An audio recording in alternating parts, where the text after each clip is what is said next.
So I have a confession to make. I find the Maundy Thursday foot washing to be uncomfortable. Taking off your shoes and socks off and on, walking around barefoot in church, I know, it sounds silly. But when we think of the first Maundy Thursday, when Jesus knelt and washed the feet of his disciples, their discomfort was much greater than what ours might be this evening. Foot washing was something assigned to a servant. They had to clean off the dust of the road and also other debris. It was a necessary but low-status job.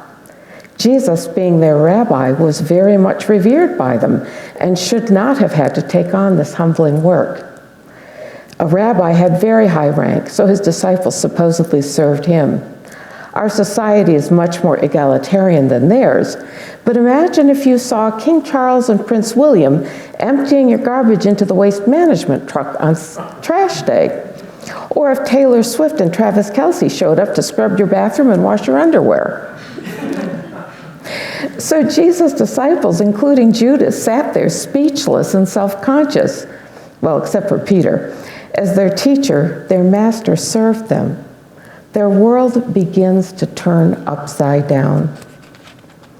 Before this night, Jesus had told them over and over that he was going to die and then after 3 days be raised from the dead, but they couldn't hear what he said. If Jesus had told them, you 12 are going to be my special forces and Simon the Zealot is going to train you. After that, we'll raise a mighty army here in Israel to get rid of the Romans, Herod, and Pilate. Then we'll have a kingdom that outshines that of King David and King Solomon. They would have heard and remembered every word, but when he spoke of his impending death, they were willfully unable to hear. A week that had started so well with Jesus' triumphal entry into Jerusalem and his cleansing of the temple started to go downhill that Passover night. Jesus had fulfilled the prophecy in Zechariah 9:9. Rejoice greatly, O daughter of Zion. Shout aloud, O daughter of Jerusalem. Behold, your king is coming to you. Righteous and having salvation is he, humble and mounted on a donkey, on a colt, the foal of a donkey. He came into Jerusalem like a king. This was what they had been waiting for. Then he went into the temple, getting rid of the merchants and scolding the religious leaders who had allowed a holy place of worship to become a commercial enterprise. Jesus was stepping into a place of leadership and authority. Imagine the disciples' excitement to see him finally becoming the king that they had envisioned. At last, their rabbi is going to take charge and set the world right. But then everything changes. It's the beginning of 4 days when to the disciples, everything began to go tragically wrong. Washing the disciples' feet was an object lesson in being a humble servant leader. He tells them in John 13:14, if I then, your Lord and teacher, have washed your feet, you also ought to wash one another's feet. For I have given you an example, that you should also do just as I have done to you. His example to them was more than just washing some dirty feet. It was becoming a sacrifice for others, being willing to give up everything to save those who needed salvation. In verse 34, he further emphasizes the point, saying, a new commandment I give you, that you love one another, just as I have loved you. You are also to love one another. Jesus loved us even unto death on the cross. But how does that compare to our often lukewarm, conditional love for others? Do we love others sacrificially? Jesus knew that he faced loneliness and betrayal in the Garden of Gethsemane, then a ridiculous farce of a trial by the Sanhedrin, Herod, and Pilate. Roman soldiers viciously whipped him, then crucified him. As he endured an incredibly painful death, some of the same people who waved palm branches and shouted their hosannas on Sunday now shouted for him to be crucified and called out mockery in his last hours.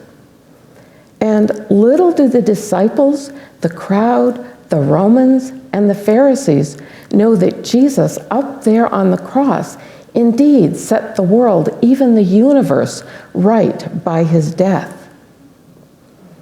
In the reading from Exodus, when Passover was instituted, we look both backwards to the Israelites' freedom from enslavement in Egypt and forward to our freedom from enslavement to sin through Jesus' death and resurrection. The unblemished lambs killed yearly point to the sinless Son of God who would only die once and for all of us. The blood on the lintel and doorposts foreshadowed the blood on the cross. For the Israelites, it meant protection from death that night, and for us as Christians, protection from eternal death.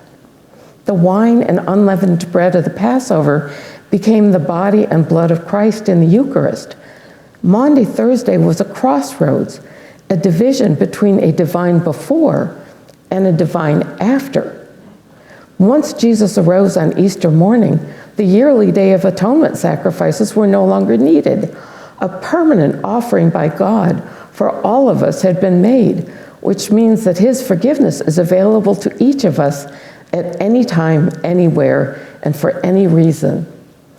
Have you accepted that forgiveness, allowing him to change you into a person who loves him and sacrificially loves others?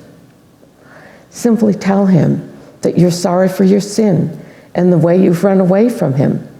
Ask him to forgive you, and then thank him for that gift of a relationship with the God of the universe. Let him take your life and forever change it to reflect him. Holy Week is our journey with Jesus. We can just skip from the hosannas of Palm Sunday to the alleluias of Sunday's resurrection, but instead we reenact, we remember what Jesus and the disciples went through. We remember what he had to undergo so that he could overcome sin, death, and hell. If you are uncomfortable with foot washing, remember that you are in very good company.